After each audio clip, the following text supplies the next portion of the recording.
Captain Sarah Chun stood at the checkpoint entrance of Nexus Station, the galaxy's most important diplomatic hub. Her power armor gleamed under the artificial lights, every plate perfectly maintained despite bearing the scratches and dents of countless battles. The station's security officers shifted nervously as she approached, their eyes drawn to the worn sections of her armor that told stories they didn't want to hear. "Ma'am, we need you to remove your armor for the security scan," the lead officer said, his voice steady but his hands trembling slightly. Behind him, 3 other guards watched with the kind of careful attention usually reserved for dangerous predators. Sarah tilted her head, studying the young Zalani officer. His blue skin had taken on a pale shade that meant fear in his species. "Is there a problem with my diplomatic credentials?" she asked, her voice calm and measured. "No, ma'am. Your papers are in order. It's just station policy. All armor must be removed for scanning before entering the diplomatic quarter." The officer's translator device struggled with his nervous stammering. Sarah looked around the checkpoint. Dozens of other beings passed through without being asked to remove their protective gear. A massive Thraxian warrior stomped past in full ceremonial battle armor, without so much as a second glance from security. 2 corporate mercenaries in sleek combat suits were waved through with polite nods. "I see," Sarah said quietly. "And this policy applies to everyone?" The officer's large eyes darted to his companions, seeking support that wasn't coming. "Well, not everyone, but humans are different," Sarah finished for him. She began releasing the seals on her armor with practiced efficiency. "I understand."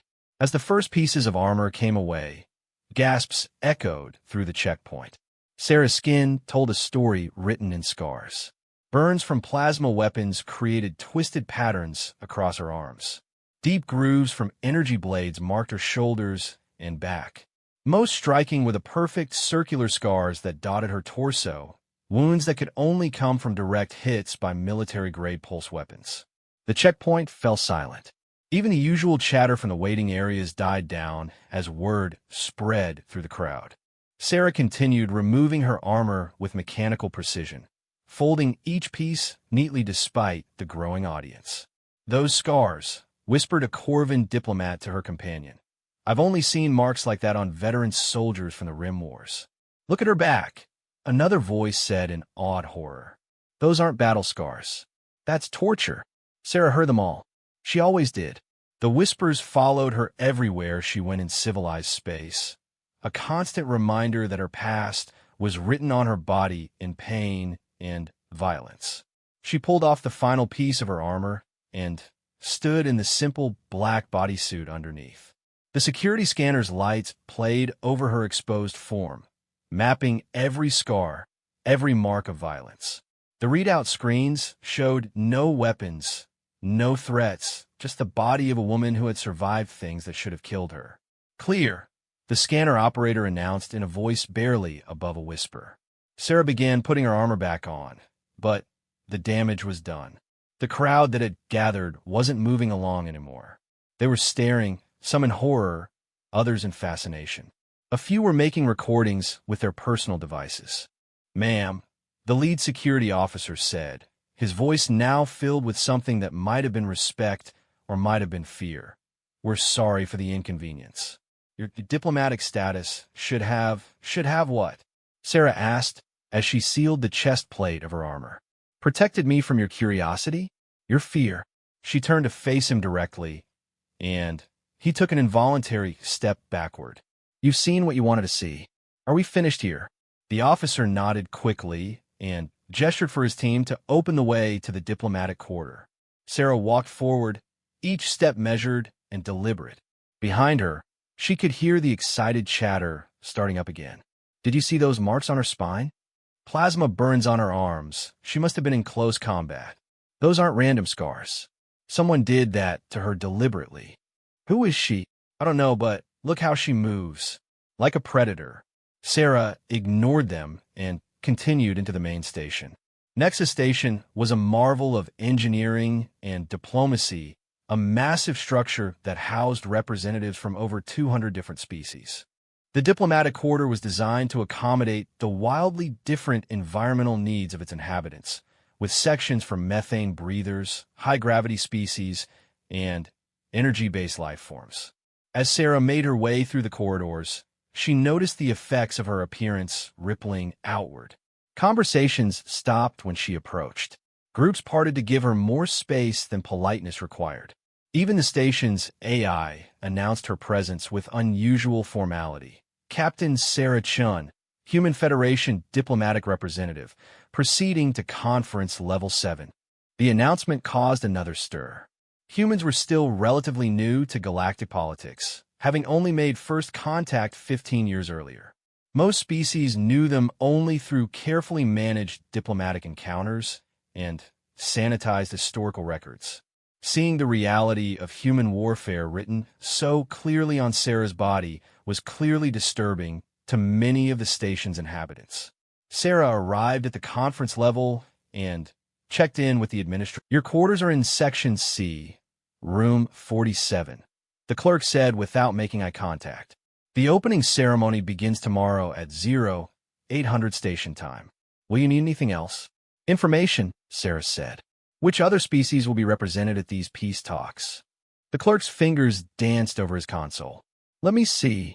The Corvin Empire, the Zalani Collective, the Thraxian War Clans, the Vegan Corporate Alliance, and, oh." He paused, his complexion shifting to a deeper blue. "The Nexary Hegemony will also be attending." Sarah's expression didn't change, but several scars on her arms seemed to darken. "Interesting. And who requested human participation in these talks?" The Nexary delegation specifically requested human representation. The clerk admitted reluctantly. Sarah nodded once, a short, sharp movement. "I see. Thank you for your assistance."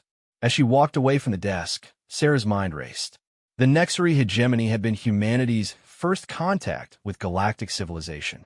They had also been humanity's first enemies. The scars on Sarah's body were a testament to just how brutal that first contact had been. The corridor leading to her quarters was lined with observation windows that looked out into space. Sarah paused at one of them, watching the stars whirl slowly past as the station rotated. Somewhere out there was Earth, humanity's small blue world that most of the galaxy still considered a backwater planet inhabited by primitive warriors. They weren't entirely wrong about the warrior part. "Excuse me," a voice said behind her.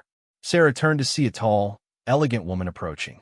Her skin was the pale green of the Corvin species, and her diplomatic robes marked her as someone of high rank. "I am Ambassador Veltar of the Corvin Empire. I couldn't help but notice your distinctive appearance." "Captain Sarah Chun, Human Federation," Sarah replied with a slight nod. Captain Veltar repeated thoughtfully. "Military rank. How unusual for a diplomatic mission." "The Human Federation believes in sending qualified representatives," Sarah said evenly. Veltar's large, dark eyes studied Sarah's visible scars with undisguised curiosity. "Those markings on your armor and person, they tell quite a story, don't they?" Sarah remained silent. "I've made something of a study of human history since your species joined galactic society," Veltar continued. "Fascinating species. So young, yet already legends are beginning to form around certain individuals." "Legends?" "Oh yes. Stories that spacers tell in dark bars on frontier stations. Tales of humans who fought impossible battles against overwhelming odds. There's one story in particular." Veltar paused dramatically. "About a human who single-handedly held off an entire Nexary battle fleet long enough for a colony ship full of civilians to escape. They say this human destroyed 3 heavy cruisers and crippled a dreadnought before finally being captured." Sarah's expression remained neutral, but her hands had unconsciously closed into fists. "The most interesting part of the story," Veltar went on, "is what happened after the capture. They say the Nexary spent months trying to break this human, using every method in their considerable arsenal. When they finally returned her to human space as part of a prisoner exchange, she was changed, marked. Some say she was so dangerous that her own people didn't know what to do with her." Spacer stories are often exaggerated, Sarah said quietly. Indeed they are. But this particular story has a name attached to it. A title, really. They call her the World Breaker. The corridor suddenly felt very quiet. Other beings who had been moving through the area seemed to sense the tension and found reasons to be elsewhere. That's quite a dramatic title, Sarah observed. Isn't it? I've always wondered what it meant. Breaking a world could refer to many things. Military conquest, perhaps, or maybe something more personal, the breaking of one's own world, one's own sense of self. Sarah studied the Corvin ambassador carefully. Behind the diplomatic pleasantries and academic curiosity, she sensed something else. Fear, perhaps, or calculation. I suppose, Sarah said finally, that depends on what kind of breaking was done, and whether it was chosen or forced. Veltar's smile was sharp. Indeed. Well, Captain Shun, I look forward to seeing how these peace talks unfold. I suspect they will be most educational for all involved. As the Corvin ambassador walked away, Sarah remained at the observation window. In the reflection of the transparent aluminum, she could see the scars that crossed her neck, usually hidden by her armor's collar. Each mark was a reminder of a choice made and a price paid. Tomorrow, she would sit across a negotiating table from the beings who had made those marks. The next redelegation would see her scars and remember what they had tried to do to her. More importantly, they would remember that they had failed to break her. Sarah smiled, and for just a moment, her reflection in the window looked less like a diplomat and more like the predator everyone whispered she was. The peace talks were about to begin, but Sarah suspected that peace was the last thing anyone would find in the days ahead. The galaxy was about to learn that some things, once broken, became far more dangerous than they had ever been whole. She made her way to her quarters, aware that every step was being watched, every movement analyzed by beings who thought they understood what they were seeing. They saw scars and assumed weakness. They saw a human and assumed primitive barbarism. They had no idea what the Nexery had accidentally created when they tried to break Captain Sarah Chun. Tomorrow, they would begin to learn. And somewhere in the station, in quarters reserved for the Nexery delegation, she knew that beings who had once held her captive were preparing for a reunion they had never wanted to face. The World Breaker had come to make peace. The galaxy would never be the same. The conference hall of Nexus Station was designed to impress. The massive chamber could hold 1,000 beings, with seating arranged to accommodate the physical requirements of dozens of different species. Gravity fields shifted smoothly between sections, atmospheric composition adjusted automatically, and the lighting adapted to the visual spectrums of various delegations. Sarah arrived early, as was her habit. She had learned long ago that controlling the battlefield meant arriving first, choosing your position, and understanding your enemy's movements before they understood yours. The conference hall was just another battlefield, dressed up in diplomatic courtesy and formal protocols. She chose a seat that gave her clear sight lines to all entrances and exits. Her armor was polished to mirror brightness, each scratch and dent clearly visible to anyone who cared to look. She had considered having the damage repaired before these talks, but decided against it. The scars were part of her message. Other delegations began to arrive as the appointed time approached. The Corvin contingent entered with elegant precision, their ambassador Veltar leading a group of scholars and military advisors. They moved like dancers, every gesture calculated for maximum diplomatic effect. The Thraxian war clans stomped in next, their representatives massive even by the standards of their 8-foot-tall species. Their ceremonial armor clanked with each step, and their warrior culture showed in the way they automatically assessed every other being in the room as either threat or prey. The Zalani collective flowed in like living water, their blue-skinned forms moving in perfect synchronization. Their hive-mind nature made them eerily coordinated, speaking in overlapping voices that created complex harmonies. The Vegan Corporate Alliance delegation entered with the smooth efficiency of a business transaction. Their representatives were chosen more for their negotiating skills than their species, resulting in a mixed group that included humans, modified AI constructs, and several species Sarah didn't recognize. Then, the Nexari arrived. Sarah's body went perfectly still as the delegation entered the chamber. She had not seen a living Nexari in 5 years, not since the prisoner exchange that had freed her from their research facilities. The sight of them brought back memories she had thought safely buried. The Nexari moved like living shadows, their dark purple skin seeming to absorb light around them. Their faces were angular, almost crystalline, with large black eyes that missed nothing. They wore simple robes that concealed the true nature of their physiology. Most other species didn't realize that beneath those robes, the Nexari possessed retractable bone claws and internal armor plating that could stop small arms fire. Leading the delegation was someone Sarah recognized. High Inquisitor Kel'Thuzad had personally overseen Sarah's interrogation during her captivity.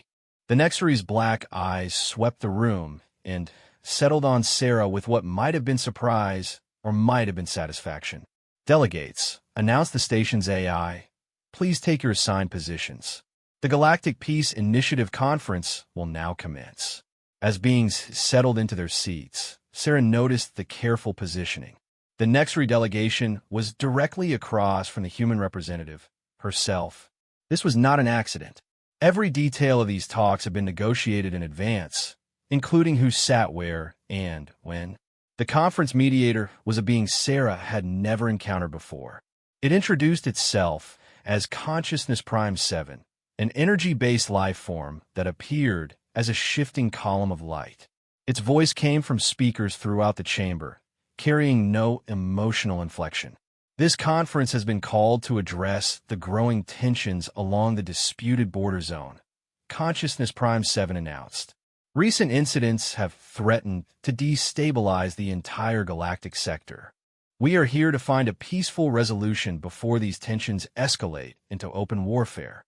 Sarah listened with half her attention while keeping her eyes on the Nexari delegation. High Inquisitor Kel'Thuzad was staring at her with the kind of focused intensity that made Sarah's old scars ache in phantom memory. "The Human Federation," the mediator continued, "has been invited to participate due to their unique position in the disputed region.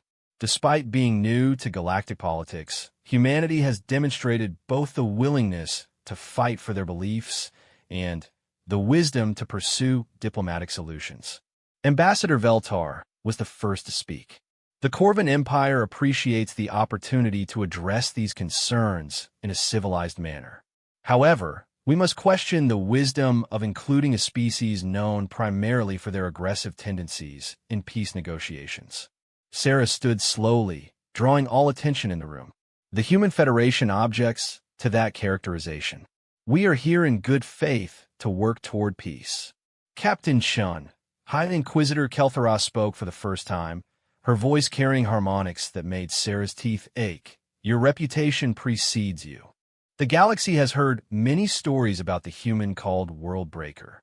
The temperature in the room seemed to drop several degrees. Sarah met the Nexari's black gaze without flinching. "Stories are often inaccurate," Sarah replied calmly. Perhaps High Inquisitor Kel'Thuzad could provide her own perspective on human capabilities, given her personal experience. Several delegates shifted uncomfortably. The tension between the human and Nexari representatives was obvious, but the history behind it was unknown to most of the beings present. Kel'Thuzad's crystalline features arranged themselves into what might have been a smile. "Indeed, I have had extensive opportunity to study human psychology and physiology.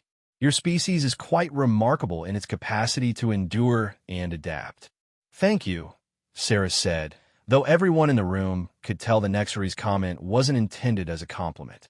The Thraxian representative, War Chief Gorthak, slammed one massive fist on the table. "Enough dancing around with words. We are here because the disputed border zone has become a battlefield. 3 Thraxian colonies have been raided. Corvin trade ships have been destroyed. Everyone claims innocence, but someone is responsible. The raids follow no consistent pattern," added the Zalani speaker, its voice a harmonic chorus. The attacking forces use weapons and tactics from multiple species. This suggests either a coalition of forces or someone deliberately obscuring their identity. Sarah had studied the raid reports extensively during her journey to Nexus Station. The attacks were indeed puzzling. Ships would appear, strike with devastating efficiency, and vanish before any meaningful response could be organized. No demands were made, no territory claimed, no resources stolen. The raids seemed designed purely to create instability. The timing of these attacks is particularly interesting, Sarah observed. They began shortly after the discovery of the new hyperspace route through the disputed zone, a route that would significantly reduce travel time between the core worlds and the Outer Rim. Ambassador Veltar's elegant features sharpened. Are you suggesting someone is trying to prevent the development of that route? I'm suggesting that whoever is behind these attacks benefits from chaos in the region, Sarah replied. The question is who has the resources to carry out such a sophisticated campaign while remaining undetected. High Inquisitor Kelthara leaned forward slightly. The human makes an interesting point. These attacks require detailed intelligence about shipping schedules, patrol routes, and colonial defenses. Such information is not easily obtained. Sarah noticed that Kelthara's statement was carefully neutral, neither accusing nor defending any particular faction. The Nexari were expert at positioning themselves as reasonable mediators while pursuing their own agenda. The Vegan Corporate Alliance has lost significant assets to these raids, spoke Director Walsh, the human representative of the corporate faction. We've increased security protocols, but the attackers seem to anticipate our countermeasures. War Chief Gorthak growled low in his throat. The Thraxian clans will not tolerate continued attacks on our people. If these talks do not produce results, we will take direct action. Violence will only escalate the situation. The Zilani delegation harmonized. We must find a root cause of these attacks. Sarah watched the interplay between the delegates, noting alliances and tensions. The Corvins and Nexari seemed to be coordinating their responses, while the Thraxians appeared genuinely frustrated by their inability to identify their attackers. The Zilani were difficult to read due to their collective nature, and the corporate alliance representatives seemed primarily concerned with profit margins. Perhaps Consciousness Prime 7 interjected, "We should examine the specific incidents in detail." Captain Chun, the government's report mentioned unusual weapon signatures. Sarah activated her personal display unit, projecting holographic images above the conference table. These are scans from the Thraxian colony of Kethmar, attacked 6 weeks ago. Notice the burn patterns on these structures. The images showed devastation that made several delegates recoil. Buildings had been sliced cleanly in half by energy weapons far more powerful than anything in common use. Crater patterns suggested the use of antimatter charges, weapons so destructive that they were banned in civilized warfare. These weapons require exotic matter to manufacture, Sarah continued. Only 3 species in this sector have the technology to produce them in quantity. She didn't need to specify which 3 species. Everyone in the room knew that the Nexari, Corvins, and humans all possessed advanced weapons manufacturing capabilities. High Inquisitor Kelthara studied the holographic displays with professional interest. Fascinating work. The precision of these cuts suggests automated weapons systems rather than handheld devices. You seem remarkably familiar with such weapons, Ambassador Veltar observed. The Nexari hegemony takes security seriously, Kelthara replied smoothly. We study all potential threats to galactic stability. Sarah noted the careful phrasing. Kelthara was neither confirming nor denying Nexari involvement in the attacks, but she was demonstrating detailed knowledge of the weapons used. The Human Federation has also analyzed these attacks, Sarah said, calling up additional displays. We've identified several interesting patterns. The new holographs showed shipping routes, attack timings, and damage assessments. Red lines connected various incidents, forming a complex web across the disputed zone. Every attack has occurred exactly 47 hours before a major diplomatic communication was scheduled to be transmitted through the region, Sarah explained. The attackers knew about classified diplomatic communications before they were sent. The silence in the chamber was profound. Several delegates exchanged glances, while others activated their own analysis systems to verify Sarah's data. War Chief Gorthak was the first to speak. You're saying someone with access to high-level intelligence is behind these attacks? I'm saying someone with access to communication protocols from multiple governments is orchestrating these raids, Sarah corrected. The level of coordination required suggests either a conspiracy involving multiple species or a single actor with unprecedented intelligence capabilities. Ambassador Veltar's expression had hardened. These are serious accusations, Captain Shun. Do you have evidence to support this theory? Sarah smiled, and several beings in the room shifted uncomfortably. There was no warmth in that smile, only the sharp edges of someone who had survived things that destroyed others. I have something better than evidence, Ambassador. I have experience. She stood and began walking around the conference table, her armor systems automatically adjusting her movements for the varying gravity fields. As she moved, her scars caught the chamber's shifting lights, creating a constantly changing map of violence across her visible skin. 5 years ago, I was captured during a border skirmish with Nexari forces. For 8 months, I was held at a research facility where the Nexari studied human psychology, physiology, and tactical thinking. High Inquisitor Kel'Thuz's black eyes tracked Sarah's movement with predatory focus, but she said nothing. During my captivity, I learned a great deal about Nexari intelligence capabilities. They don't just gather information, they shape it. They excel at creating situations where multiple parties blame each other, while the Real Architect remains hidden. Sarah stopped directly across from the Nexari delegation. These raids aren't random attacks by unknown forces. They're a calculated campaign to destabilize the region, so that when the Nexari offer to mediate the resulting conflicts, they'll be seen as reasonable peacekeepers rather than the aggressors they actually are. The chamber erupted. War Chief Gorthak roared challenges in his native tongue. The Zilani delegation's harmonic voices rose to a discordant crescendo. Ambassador Veltar began speaking rapidly to her advisors. Through it all, High Inquisitor Kel'Thuz sat perfectly still, her black eyes fixed on Sarah with an expression that might have been admiration or might have been rage. Fascinating theory, Kel'Thuz said when the noise died down. Of course, Captain Chin's experiences during her captivity may have affected her judgment. Prolonged isolation and interrogation can produce paranoid delusions. Sarah's hands slowly closed into fists. The scars on her knuckles were perfectly circular, matching the diameter of Nexari neural probes. Yes, Sarah said softly, my experiences have affected my judgment. They've taught me to recognize the difference between coincidence and conspiracy, between random violence and calculated manipulation.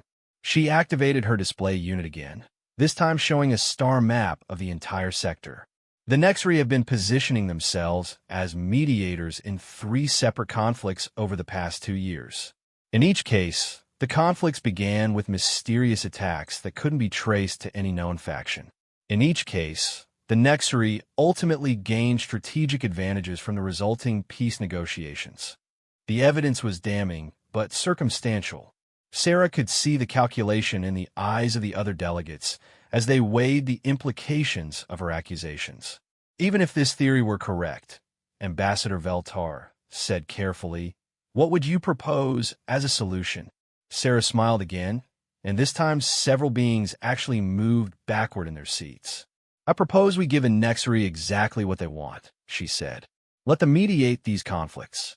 Let them position themselves as peacekeepers and reasonable negotiators.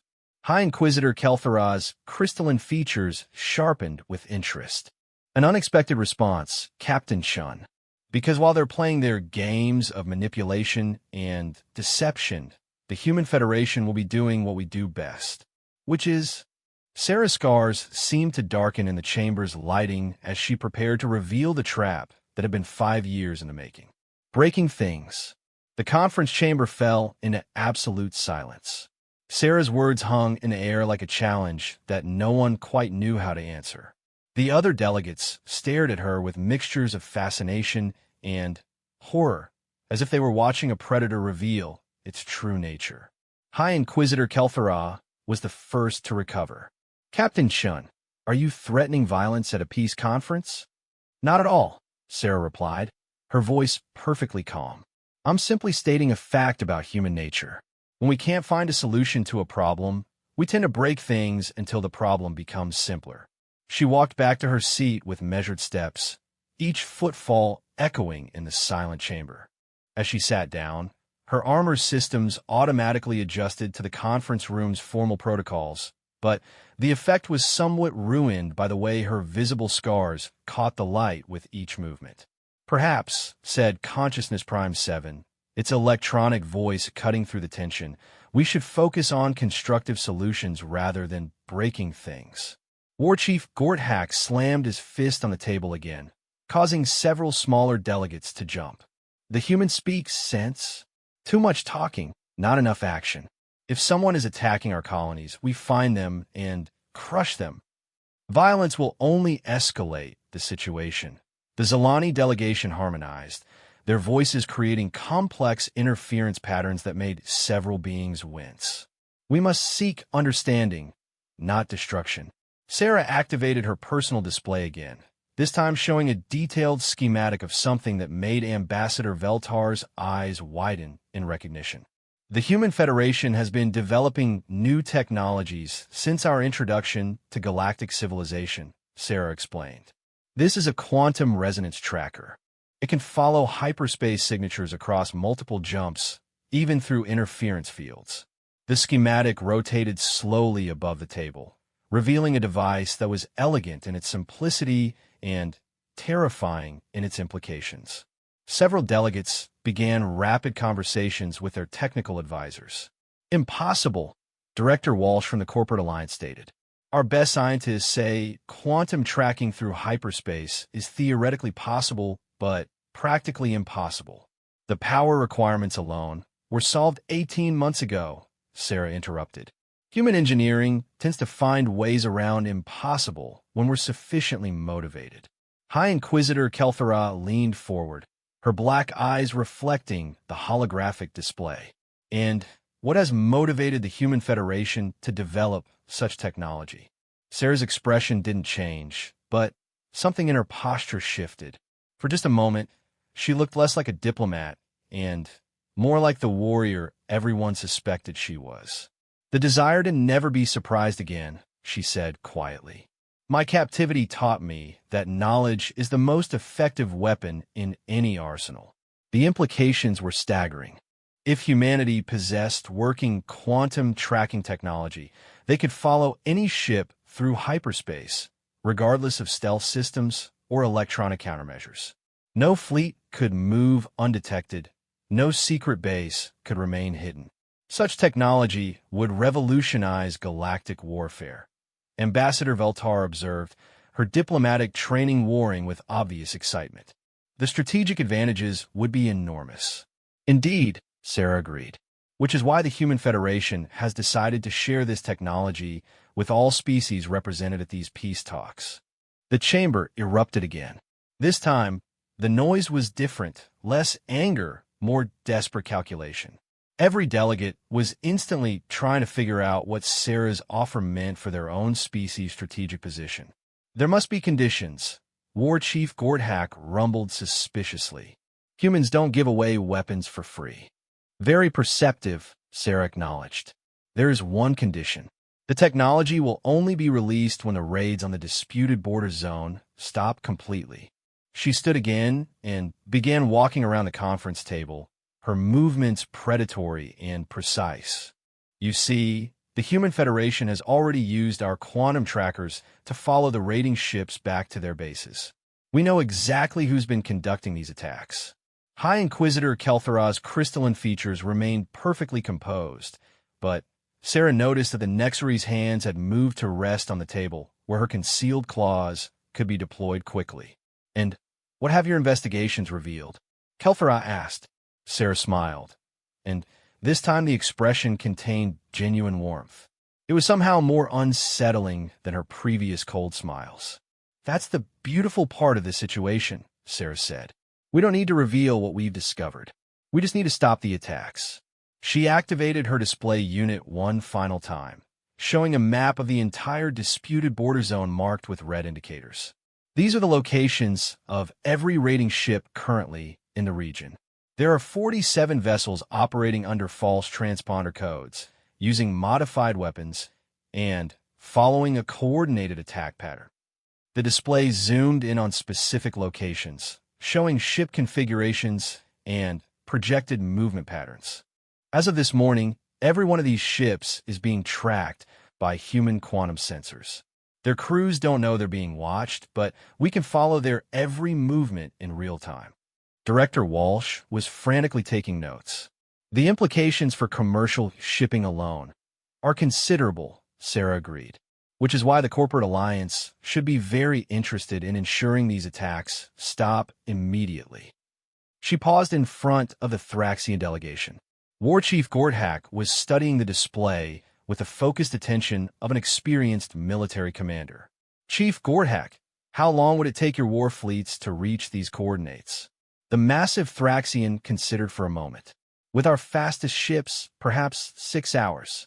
And how long for the Corvin Imperial Navy?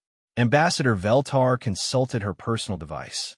Our nearest patrol squadrons could be in position within 4 hours. Sarah nodded approvingly. Excellent. So we have a clear timeline. The raiding ships can be intercepted before they conduct any further attacks. She returned to her seat, but remained standing. Of course, this assumes the raiders continue following their current patterns. If someone were to warn them that they're being tracked, they might scatter or go to ground. That would make capturing them much more difficult. The message was clear. Anyone who warned the raiders would be revealing their own involvement in the conspiracy. High Inquisitor Kelthara's black eyes glittered with what might have been amusement. Captain Shun, you continue to demonstrate why humans have such a fearsome reputation. You've essentially trapped everyone in this room. Have I? Sarah asked innocently. I've simply offered to share valuable technology with our allies in exchange for peace in the disputed zone. How is that a trap? Because, Kelthara said, rising to her feet, you've made it impossible for the attacks to continue without the perpetrators revealing themselves. Very clever. The Nexari High Inquisitor moved with liquid grace as she walked around the table. Her dark robes seemed to absorb light, creating an aura of shadow that followed her movements. But there's something you haven't considered, Kelthara continued. What if the raids aren't being conducted by any government? What if they're the work of independent actors, pirates, perhaps, or rogue military units? Sarah's expression didn't change. An interesting theory. Of course, independent actors would need significant resources to conduct such sophisticated operations. Ships, weapons, intelligence networks, supply chains. That level of organization requires backing from major powers. True, Kelthara acknowledged. But proving such backing would be difficult, especially if the supporting power took steps to eliminate any evidence of their involvement. The temperature in the chamber seemed to drop again. Sarah and Kelthara faced each other across the conference table like duelists preparing to fight. High Inquisitor Kelthara raises an important point, Sarah said. Evidence can be destroyed. Witnesses can be silenced. Electronic records can be erased. She paused, letting the implications sink in. But quantum tracking signatures are different. They're embedded in the fundamental structure of hyperspace itself. They can't be erased or modified after the fact. Sarah activated a new display, this one showing hyperspace tracking data from the past 3 months. The information was dense and technical, but the pattern it revealed was unmistakable. Every raiding ship in the disputed zone has been supplied through the same hyperspace network. The same routes, the same transfer points, the same supply bases. The data scrolled past, showing supply runs, crew rotations, and equipment transfers that formed a complex but traceable pattern of logistics. Most importantly, Sarah continued, every supply ship has quantum signatures that trace back to the same point of origin. A single star system appeared on the display, highlighted in pulsing red. Sarah didn't need to identify it. Everyone in the chamber recognized the coordinates of the Nexari hegemony's primary military shipyard. High Inquisitor Kel'Thara stared at the display for a long moment, her crystalline features unreadable. When she spoke, her voice carried harmonics that made several delegates uncomfortable. Captain Chun, are you accusing the Nexari hegemony of orchestrating these attacks? I'm presenting data, Sarah replied. The interpretation is up to this conference. The silence stretched until War Chief Gorthak broke it with a rumbling laugh. Umans, you fight like Thraxians, but think like Corvins. I like this. Ambassador Veltar was less amused. Captain Chun, if your data is accurate, you've just accused a major galactic power of war crimes. This conference is supposed to promote peace, not start conflicts. Peace, Sarah said, requires honesty. If we ignore evidence of aggression because it's inconvenient, we're not promoting peace. We're enabling war. She turned to face the chamber's central podium where Consciousness Prime 7 maintained its shifting column of light. Mediator, I formally request that this evidence be entered into the conference record and transmitted to all member governments. Captain Chun, Kel'Thara said, her voice now carrying a sharp edge. You're making a serious mistake. The Nexari hegemony has been a stabilizing force in galactic politics for over 2 centuries. Your accusations threaten to undermine the entire diplomatic system. Sarah turned back to face the Nexari delegation, and, for the first time since entering the chamber, she allowed some of her carefully controlled emotions to show in her expression. High Inquisitor, during my captivity, you personally told me that the Nexari viewed humanity as a useful tool, violent enough to be effective, but too primitive to be a real threat. You said that human aggression could be directed and controlled for the benefit of galactic civilization. Kel'Thara's black eyes narrowed slightly, but she said nothing. You also said that if humanity ever became a genuine threat to Nexari interests, they would be managed. I believe the word you used was contained. Sarah's scars seemed to darken as she spoke, creating stark patterns across her visible skin. These raids aren't about controlling the disputed zone. They're about creating a situation where humanity appears to be the aggressor. You want the other galactic powers to see us as dangerous, unpredictable, violent. You want them to support Nexari efforts to contain human expansion. The accusation hung in the air like a weapon waiting to strike.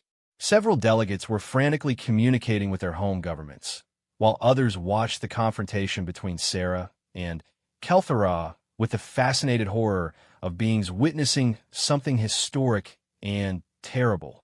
But you made one critical error, Sarah continued. You assumed that being broken means being controllable. You thought that torture and humiliation would make me easier to manipulate. She smiled, and this time the expression was genuinely terrifying. Instead, you taught me exactly how dangerous the Nexari really are.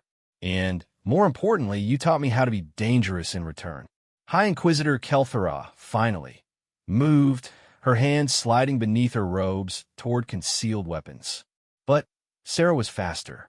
The human's armor systems activated with mechanical precision, transforming her from a diplomatic representative into a fully armed warrior in less than 2 seconds. Energy shields flared to life around her, weapon systems powered up with audible hums, and targeting lasers painted red dots across the chamber. I wouldn't, Sarah said calmly. My armor's AI has been analyzing the defensive capabilities of every being in this chamber since I arrived. It currently has firing solutions locked onto 43 different targets. Kel'Thara's hand stopped moving. Captain Chun, Consciousness Prime 7 announced, its voice carrying new urgency. The use of weapons in this chamber is strictly prohibited. I'm not using weapons, Sarah replied without taking her eyes off Kel'Thara. I'm demonstrating readiness. There's a significant difference. She took a step forward, and several delegates moved backward despite themselves. The raids will stop immediately. The ships conducting them will stand down, and surrender to the nearest authorities. The intelligence networks supporting them will be dismantled. Another step forward. In return, the Human Federation will share quantum tracking technology with all species represented at this conference, and we'll consider this matter resolved. She stopped directly in front of a Nexri delegation. The alternative is that we share our tracking data with the Galactic news networks and let public opinion decide how to respond to evidence of Nexri aggression. High Inquisitor Kel'Thuzad studied Sarah with the intensity of a predator evaluating dangerous prey. When she spoke, her voice was carefully neutral.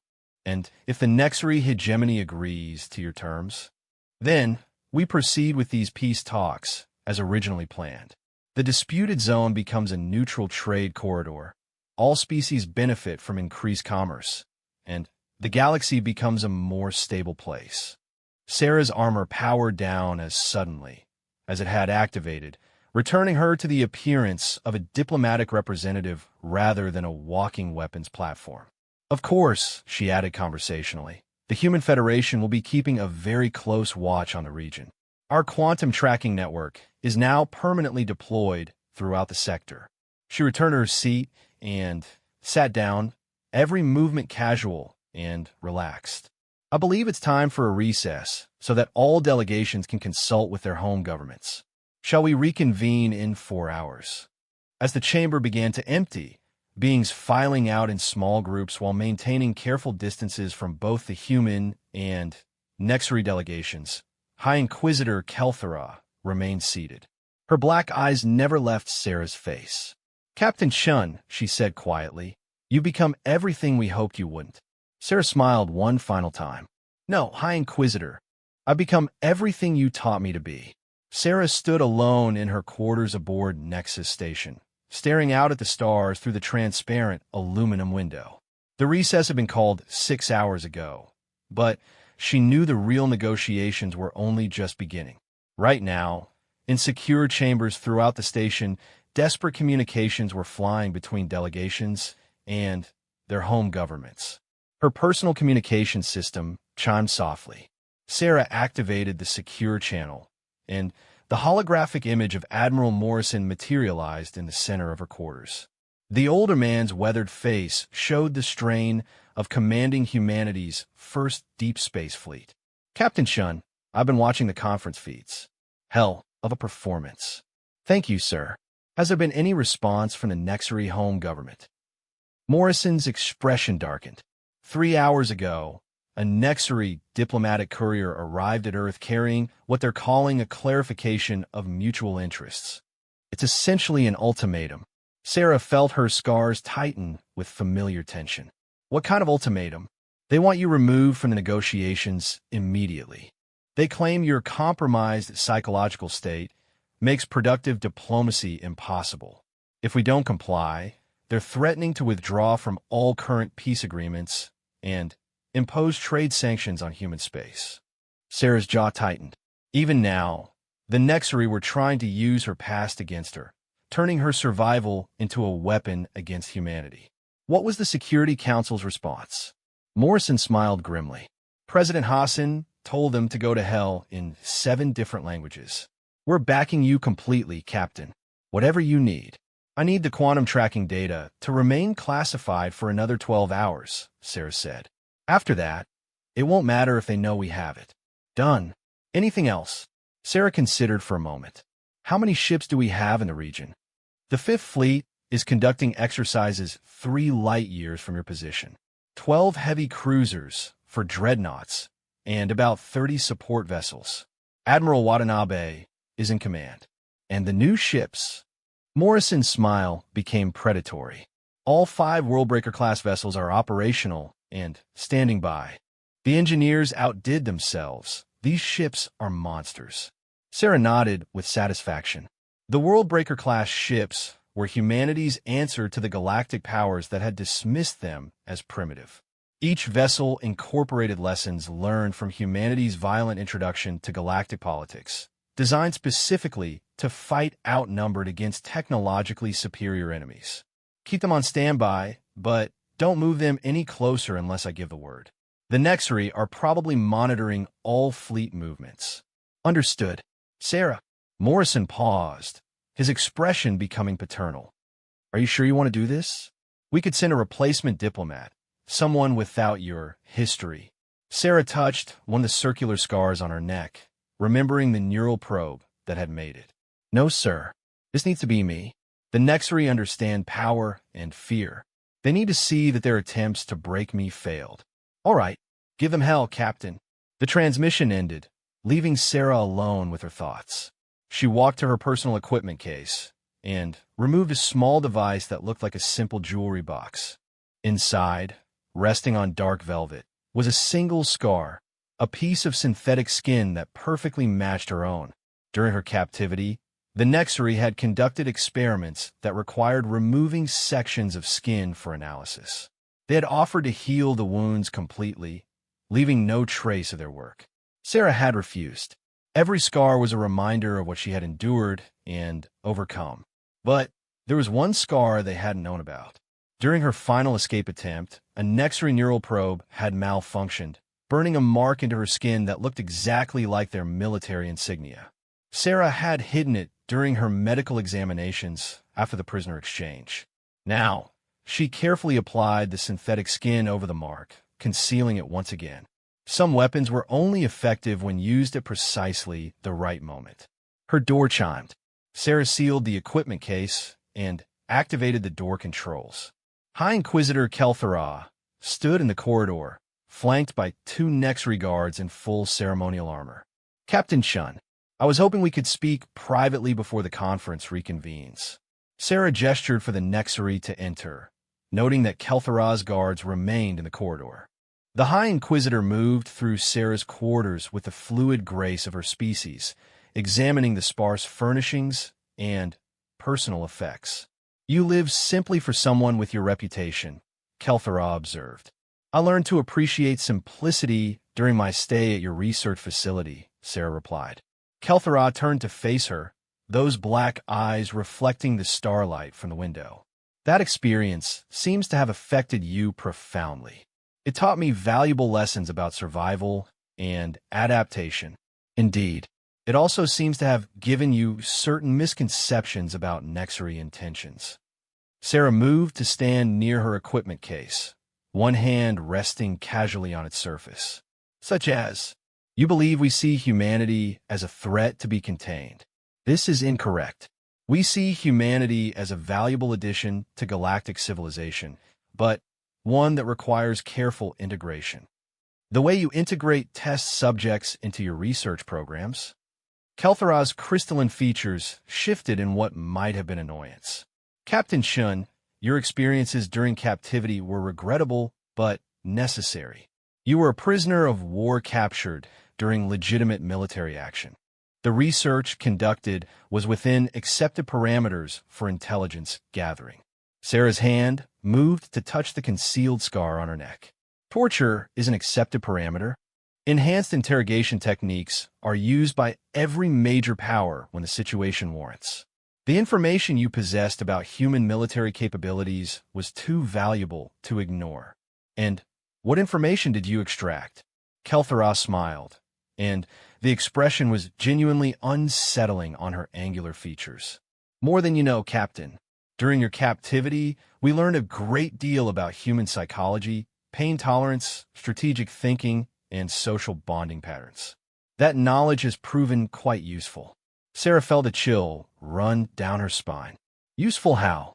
The raids in the disputed zone, for instance. We modeled the attack patterns on human tactical doctrine, knowing that when your government investigated, they would recognize the signatures and suspect human involvement. It was intended to damage humanity's reputation among the other galactic powers. The casual admission of manipulation made Sarah's scars burn with phantom pain. The Nexari had used her own experiences against her species. Of course, Kel'Thuzad continued, we didn't anticipate that you specifically would be assigned to these negotiations. Your presence has complicated our plans. Because I know your methods too well? Because you refuse to be controlled? Kel'Thuzad moved closer, and Sarah could smell the ozone scent that all Nexari carried. During your captivity, we offered you many opportunities to cooperate. reduced sentences, better conditions, even the possibility of working with us rather than against us. You refused every offer. I remember. Most beings break eventually. They find a rationalization that allows them to preserve their sense of self while accepting their new circumstances. You never broke. Even when we— Kel'Thuzad gestured at Sarah's visible scars, pushed beyond normal parameters. Sarah's hand moved unconsciously to her side, where the deepest scars formed a pattern of deliberate torture. You were very thorough. We had to be. The High Command needed to understand what made humans so resilient. What we discovered was that your species has an unusual relationship with suffering. You don't just endure pain, you transform it into strength.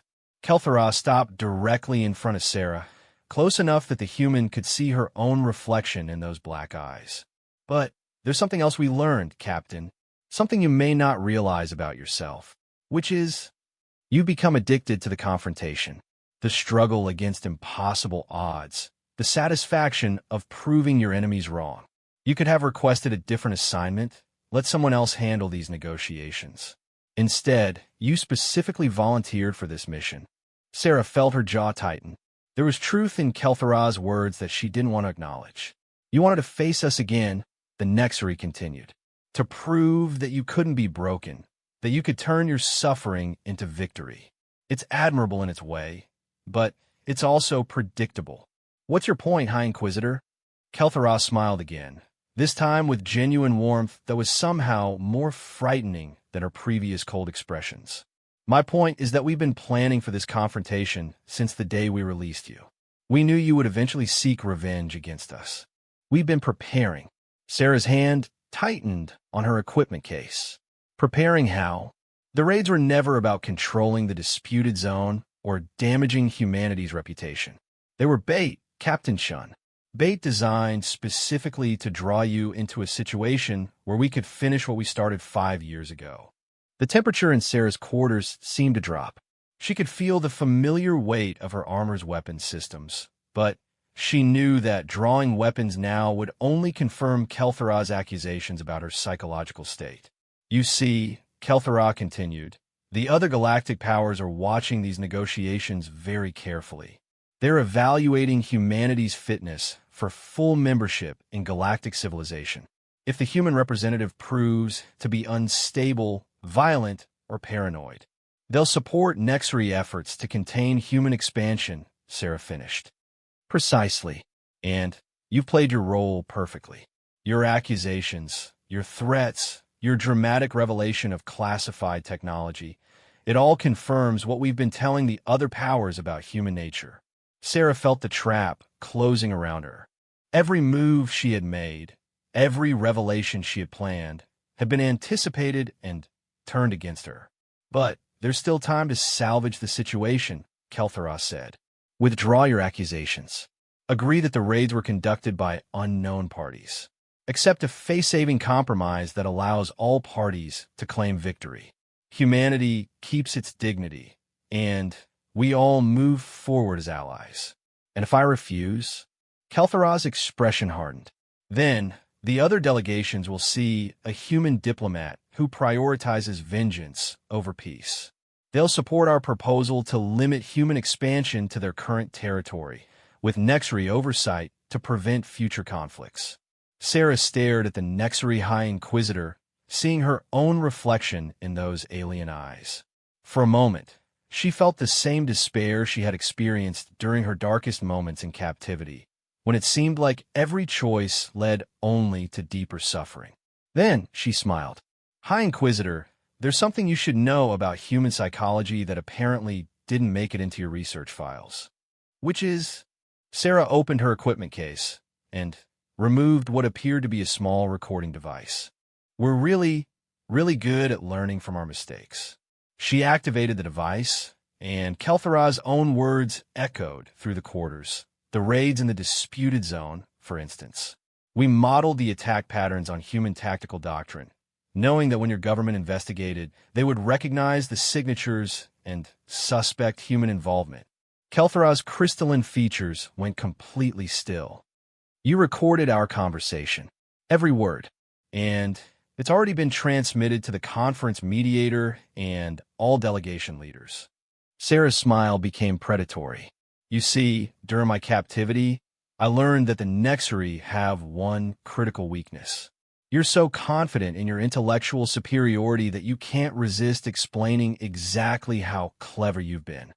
The Nexari High Inquisitor took a step backward, her hand moving toward concealed weapons. I wouldn't, Sarah said calmly. My quarters are monitored by station security. Any violence here would be recorded and broadcast to every major news network in the galaxy. Kel'Thraz's hand stopped moving. You planned this entire confrontation. From the moment I volunteered for this assignment. The quantum tracking technology, the evidence of Nexari involvement, even my emotional responses, all carefully calculated to make you believe you were manipulating me. Sarah moved to stand near the window, her reflection ghostly in the transparent aluminum. The difference between you and me, High Inquisitor, is that when I was broken, I learned to use the pieces as weapons. You taught me that pain could be transformed into strength. Now you're about to learn what that strength can accomplish. Her personal communication system chimed with an incoming priority message. Sarah activated it, and Admiral Watanabe's voice filled the quarters. Captain Chun, we're receiving surrender signals from 47 vessels in the disputed zone. All ships are requesting escort to the nearest secure facility for debriefing. Sarah's reflection in the window smiled back at her. Acknowledged, Admiral. Have them transferred to Station Authority for processing. The transmission ended, and Sarah turned back to face Kel'Thra. It's over, High Inquisitor. The raiders have surrendered. The recording of your confession will be presented to the conference, and the other galactic powers will have to choose between supporting Nexari aggression or embracing human honesty. Kel'Thra's black eyes glittered with something that might have been respect or might have been rage. You realize this means war between our peoples. No, Sarah said quietly. This means the end of Nexari manipulation of human affairs. What happens next depends entirely on whether your government chooses to adapt to the new reality or fight against it. The Nexari High Inquisitor moved toward the door, then paused. Captain Chun, there's something you should know. The individual who approved your original capture and interrogation wasn't acting on government orders. It was my personal initiative. Sarah felt her scars tighten. Why are you telling me this? Because in approximately 10 minutes, the Nexari government will officially disavow my actions and offer you my head as compensation for your suffering. Kel'Thra's crystalline features arranged themselves into an expression of bitter amusement. It seems I'm not the only one who's been outmaneuvered in this affair. She activated the door controls and stepped into the corridor. Captain Chun, you become a truly dangerous individual. I find myself proud of the role I played in creating you. The door sealed behind her, leaving Sarah alone with the stars and the weight of what she had accomplished. In a few hours, she would return to the conference chamber and help negotiate a peace that would reshape the balance of power in the galaxy. But first, she had one more scar to reveal. The conference chamber was packed when Sarah returned. Word of the recorded confession had spread throughout Nexus Station, and representatives from dozens of species had arrived to witness what was being called the most significant diplomatic event in recent galactic history. The main seating areas were full, with overflow crowds watching from auxiliary chambers throughout the station. Sarah entered wearing her full diplomatic armor, polished to mirror brightness. Every scar was visible, every mark of violence clearly displayed. But now, instead of whispers about her damaged past, the observers spoke in awed tones about her strategic brilliance. The original delegations had taken their assigned seats, but the dynamics had shifted dramatically. The Corvin and Thraxian representatives sat with military precision, their postures suggesting readiness for immediate action. The Zilani delegation hummed with harmonious approval, their collective consciousness apparently pleased with the turn of events. The corporate alliance representatives were frantically calculating the economic implications of humanity's new technological capabilities. The Nexari delegation was notably smaller. High Inquisitor Kel'Thra was absent, and the remaining representatives sat in rigid silence.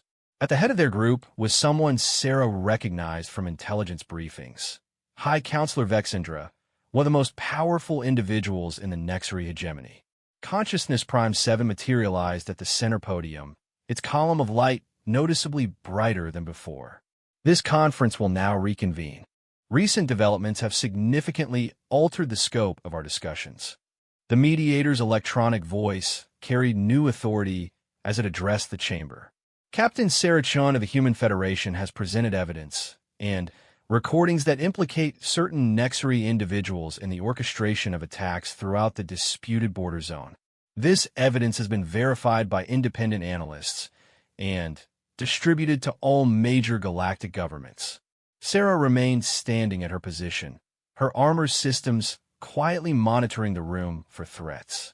She could feel the weight of hundreds of eyes upon her, but her attention was focused on the Nexary delegation. High Counselor Vexendra rose with fluid grace, her dark robes seeming to absorb the chamber's light. When she spoke, her voice carried the harmonic undertones that marked her as a member of the ruling caste. The Nexary hegemony acknowledges the accuracy of the evidence presented by Captain Chun. However, we must clarify that the actions described were undertaken by a rogue individual without government authorization. Murmurs rippled through the chamber. Sarah noted that Vexendra was being very careful with her phrasing, admitting to the facts while deflecting responsibility. High Inquisitor Kelthara exceeded her authority, Vexendra continued. Her actions were a violation of Nexary law and Galactic peace accords. The hegemony formally disavows her conduct and offers full cooperation with any investigation into her crimes. War Chief Gorthak slammed his massive fist on the table. Convenient. One individual takes blame while the rest claim innocence. Nevertheless, Ambassador Veltar said carefully, if the Nexary government is willing to make restitution for the damage caused by their rogue agent, perhaps we can move forward constructively. Sarah watched the political theater with professional interest. The Nexary were using a classic diplomatic maneuver, sacrificing one individual to preserve the larger organization. It was elegant, practical, and completely predictable. High Counselor Vexendra, Sarah said, her voice carrying clearly throughout the chamber, what specific restitution is the Nexary hegemony prepared to offer? Vexendra's black eyes fixed on Sarah with laser intensity. We are prepared to compensate all affected parties for their material losses. Additionally, we offer formal apologies and guarantees that such incidents will not occur again. And what about the individual victims of High Inquisitor Kelthara's actions? The chamber fell silent. Sarah could feel the tension building as beings throughout the room realized she was referring to herself. Captain Chun, Vexendra said slowly, the hegemony acknowledges that you suffered during your captivity. We are prepared to offer appropriate compensation for your experiences. Sarah smiled, and the expression made several delegates shift uncomfortably in their seats. That's generous, High Counselor, but I'm not interested in compensation. She began walking around the conference table, her movements predatory and precise. As she moved, her scars caught the light, creating shifting patterns of shadow and reflection across her skin. You see, during my captivity, High Inquisitor Kelthara made a point of explaining Nexary philosophy to me. She said that every action serves multiple purposes, that true intelligence lies in achieving several objectives with a single move. Sarah stopped in front of the observation windows, her reflection ghostly in the transparent aluminum. So I find myself wondering, what multiple purposes did my torture serve? Intelligence gathering, certainly. Psychological research, obviously. But what else? She turned back to face the chamber, and her smile had taken on a sharp edge. Perhaps it was also intended to create a specific type of individual. Someone damaged enough to be sympathetic, angry enough to be motivated, but intelligent enough to be useful. High Counselor Vexendra's crystalline features remained perfectly composed, but Sarah noticed that her hands had moved to rest on the table where concealed weapons could be deployed quickly. Captain Chun, I'm not sure I understand your point. My point is that you're still trying to use me. Sarah's voice carried no anger, only cold certainty. The rogue agent story is convenient fiction. Kelthara was following orders, and those orders came from the highest levels of the Nexri government. She activated her personal display unit, projecting new information above the conference table.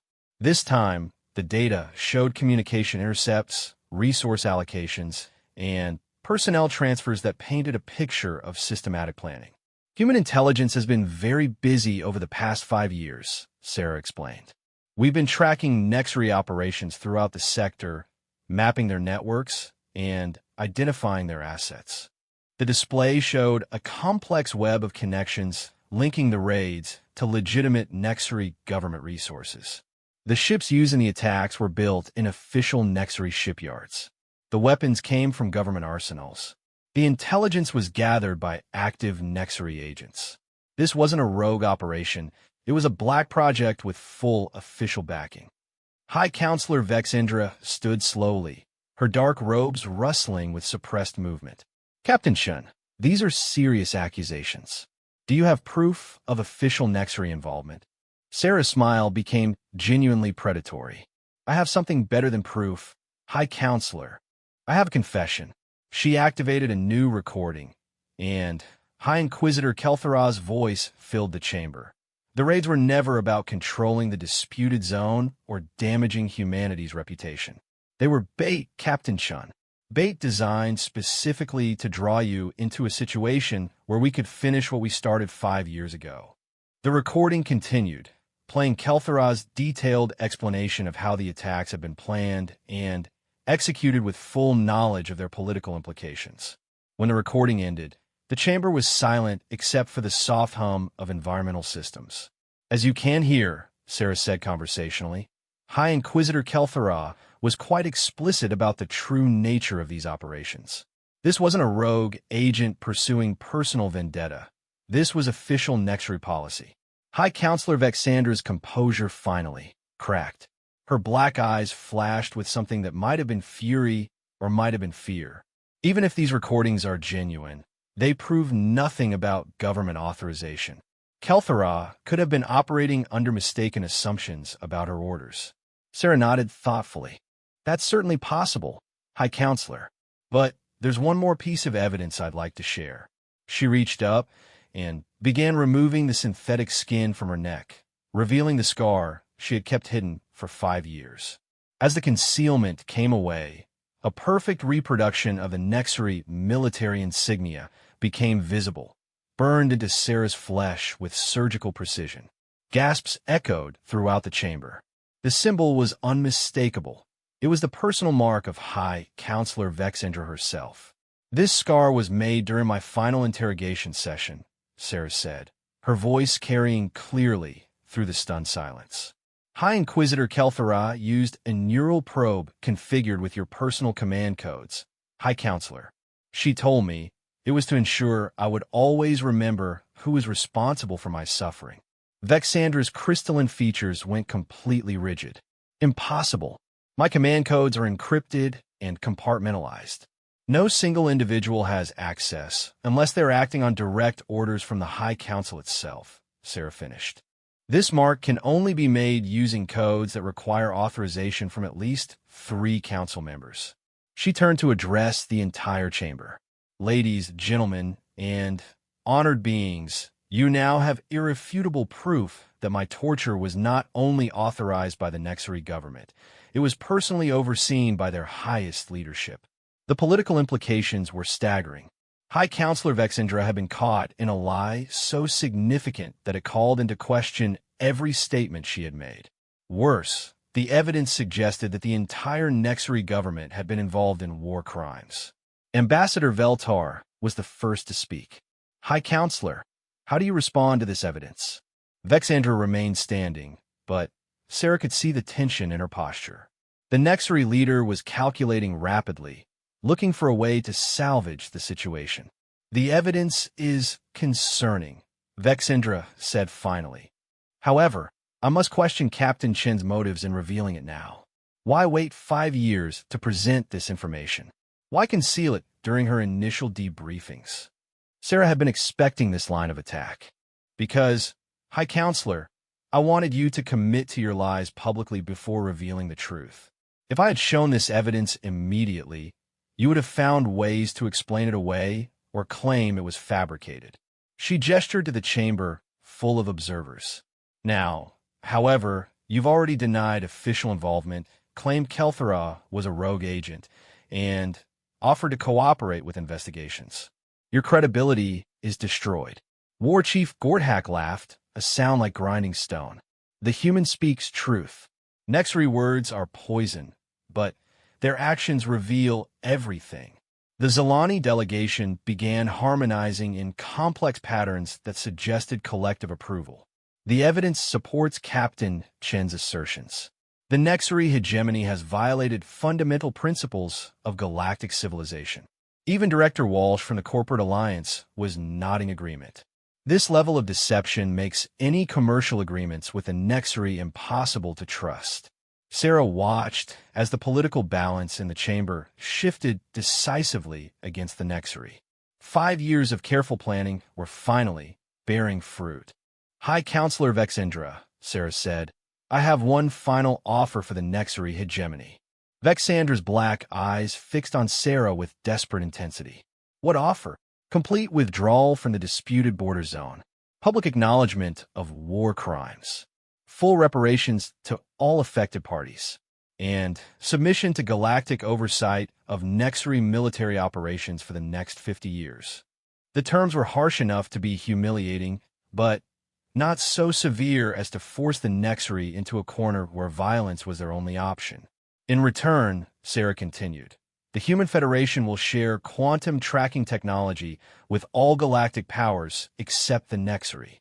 You'll be excluded from the new trade routes through the disputed zone, but you'll avoid a war that would destroy your civilization. High Counselor Vexandra stared at Sarah for a long moment, her crystalline features reflecting the chamber's lights like fractured ice. And if we refuse your offer? Sarah's smile was gentle, almost sympathetic. Then, the Human Federation will present all of this evidence to the Galactic Justice Council and request formal sanctions against the Nexri hegemony. We'll also release our full intelligence files on Nexri operations throughout the sector. She paused, letting the implications sink in. Additionally, the 5 Worldbreaker-class ships currently stationed near Nexri space will begin active patrols along your borders. I'm told they're quite impressive vessels, designed specifically for fighting outnumbered against technologically superior enemies. The threat was clear, but not overtly aggressive. Sarah was offering Vexandra a choice: accept humiliation or face destruction. High Counselor Vexandra closed her black eyes for a moment, and when she opened them again, Sarah could see that the fight had gone out of her. The Nexri hegemony. Accept your terms, Captain Chun. The chamber erupted in excited conversation as beings throughout the room realized they had just witnessed a fundamental shift in galactic politics. The Nexri, who had been a dominant power for centuries, had been forced to submit to terms dictated by humanity's newest representative. Sarah felt no triumph in the moment, only a quiet satisfaction that the trap she had spent 5 years constructing had finally closed completely. Consciousness Prime 7's column of light pulsed brighter as it addressed the chamber. With the resolution of the disputed border zone conflict, we can now proceed to establish the formal peace agreements that will govern future interactions between all represented species. As the other delegates began the complex process of drafting treaties and trade agreements, Sarah remained standing near the observation windows. In the reflection of the transparent aluminum, she could see her scars clearly, no longer marks of shame or weakness, but evidence of survival and transformation. Ambassador Veltar approached, her elegant features showing something that might have been respect or might have been wariness. Captain Chun, I must ask, did you plan all of this from the beginning? Sarah considered the question carefully. Ambassador, during my captivity, I learned that the most dangerous enemies are